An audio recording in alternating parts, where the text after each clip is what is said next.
Hello, Professor Dave. This is an instructional video on scales in physics. I'll talk about different scales, the 1 to a trillion scales. Firstly, I'm going to give a little bits of introduction for it. So what is this? This is a video blog which will go into a suite of blogs available online to get in depth.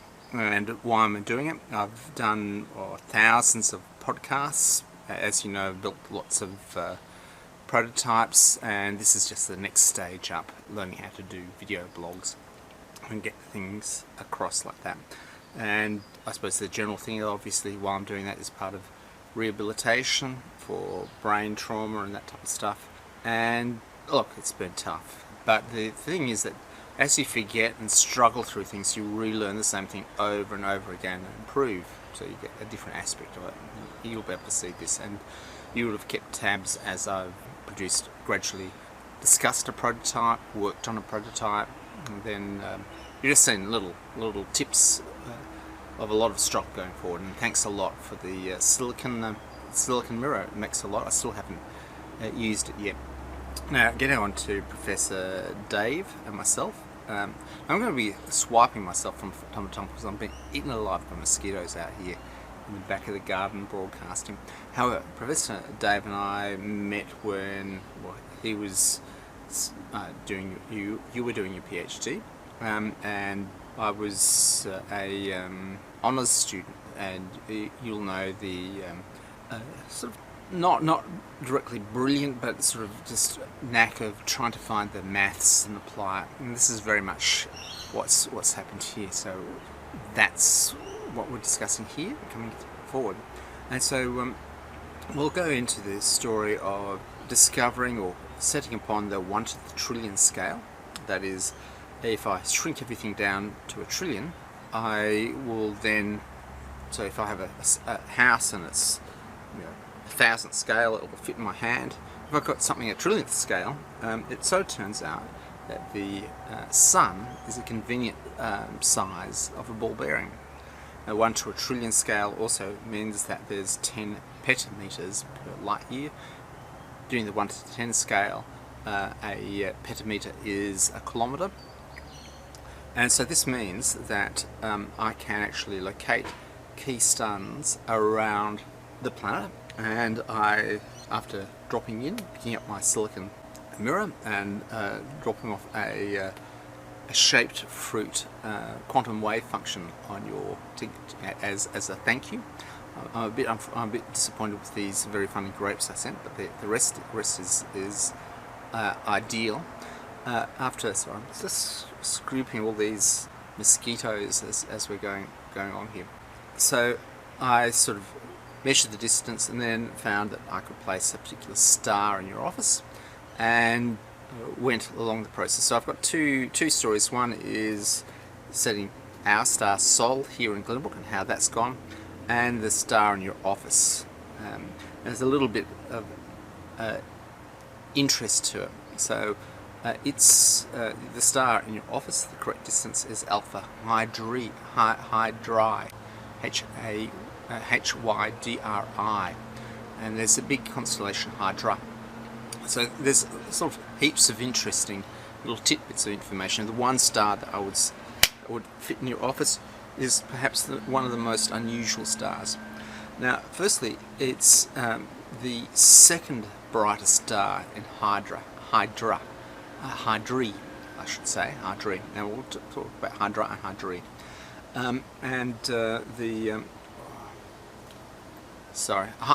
Hydrus. Hydri is of. So the I is the of. So Alpha Centaurus is the constellation. So Centaurus is the constellation. Centauri means of. So Alpha Centauri is the brightest. It's the second brightest because when this system, the system was mapped when this ship got sort of scurried out and had to lay low in Madagascar. So this Dutch astronomer drew it, and they wanted to make classic the constellations further south. And when they were saying what was brightest, they mucked it up and they made a mistake. So this is another aspect, is that these are the only male-female set in the entire night star is Hydra, which is the female snake, which comes all the way down from the northern hemisphere, snakes all the way down, and then at the end there's a small little diminutive male snake, Hydrus. So there are two water snake. There's a male and female water snake, and the female water snake is the longest constellation, and it has various things. It has various legends that it was a snake. There's Greek legends about it was a snake, and the angry god threw that and a couple of other animals which landed down in the southern hemisphere. Get out of my constellation. There's another thing that the Hydrus is the I think Apollo stole the chariot. I really don't know about this. Obviously, I wasn't there, but apparently the dude stole the chariot. They said, "Hey, you're not qualified." "Yes, I can do it." Vroom, vroom, vroom. And he went in the chariot, and the chariot careered down on this huge drunken thing, creating this long path, the sort of the Yobbo's path, all the way down to the southern hemisphere. So there's this. For all the other constellations are small. So it starts off at Hydra. Starts off around Orion, or the I forgot what that constellation's called. This is the Betelgeuse, the belts of Orion, that type of stuff, and then it's this one long constellation. So I didn't know any of this until I sort of looked at your office, did the distance, googled what the distance is, converted that to petameters, then your distance in kilometers. I said the distance in petameters, converted to kilometers, and then found the star, the exact star there.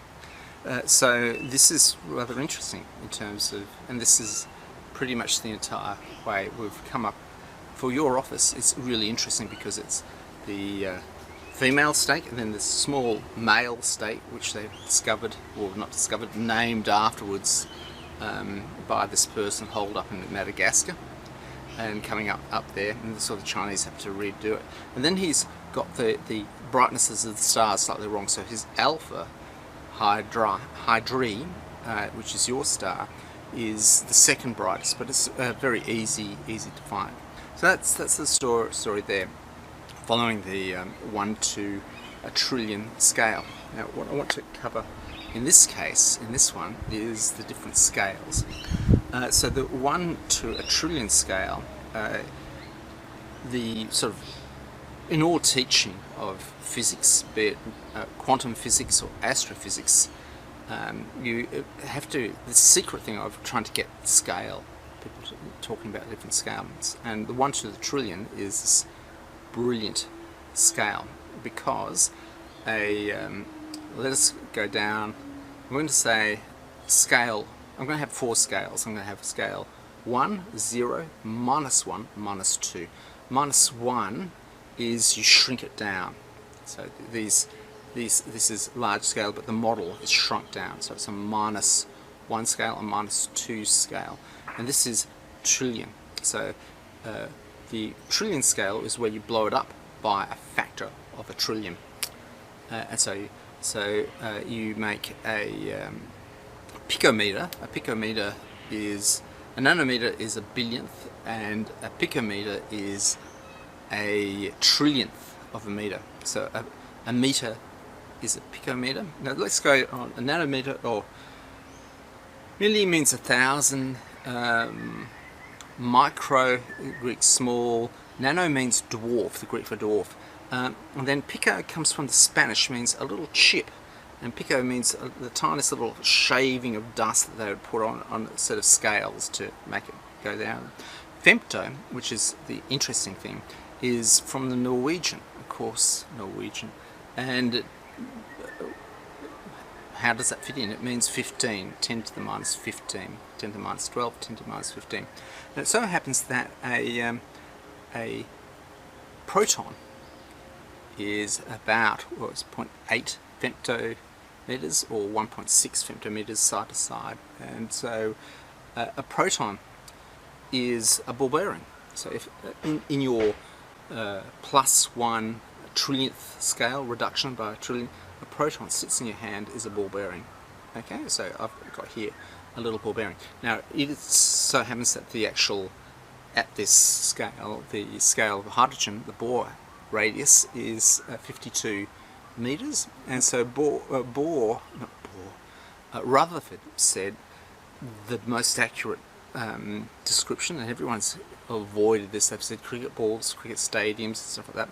But he said a fly, which is like a little ball bearing, in a cathedral. He was trying to imagine something three-dimensional and 50 meters. Obviously, it would be a very big cathedral. 50 meters, I suppose. Yeah, you perhaps he was talking about St. Peter's, something not your average cathedral. You know, that people, there's mock cathedrals. So that's important. So the trillion scale, the +1, the 0 is our scale. So, and this is the scale your students walk in with. Trillionth scale gets you down there for the ball bearing. Then the -1, that is the that is everything is reduced by a factor of a trillion, and that gives you the sun. The sun, which is 1 million kilometers across, 1.3 millions across, gives you another little ball bearing. So the sun, that +1, the sun's there. And the interesting thing here is that, and this is to remember, that the galaxy is 100,000 light years across, multiplied by 10 to get to petameters. That's a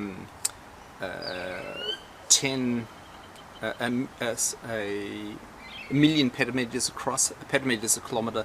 So the galaxy at this scale would fit inside the sun. So this gives you an idea of the scale. But this is rather interesting.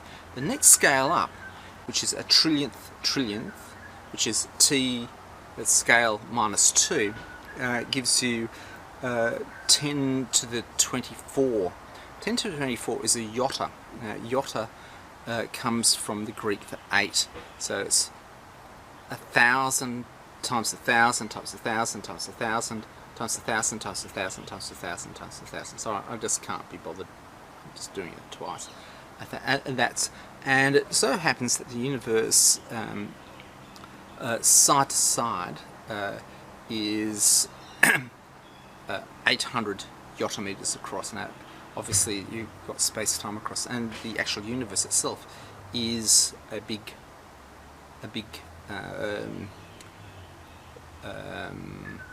inside of a big, I think ping pong ball would be the best description of it, and I've never seen anything worse. I'll probably do something on the microwave background. It's horribly treated. However, that being said, the important thing is that that it then means that something, if I want to reduce, so if the galaxy would fit inside the sun, then reduce, and the sun reduces to the size of a ball bearing, I then have 3 or 4 ball bearings. I have a ball bearing here, which is the size of a proton, a ball bearing here, which is in actual fact a ball bearing, a ball bearing here, which is the actual fact of the sun, and a ball bearing here. It's working it out because this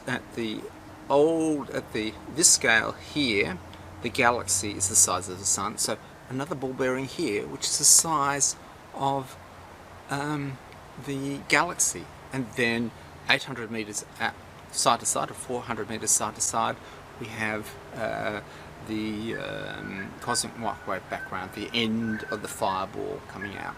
So I thought I'd say that, and again I'll produce this and make it a video, put it up there, and I'll just try and explain. I'm sort of working on videos, and I'll do an explanation, and as I come off with a big one, I'll take that one down, put the next one up slowly, build it, and hopefully I'll get some other people, some people who have got less mosquitoes around them, fighting to do other ones, and we'll just build this large pot of browsing knowledge coming forward. Thanks a lot for watching, David.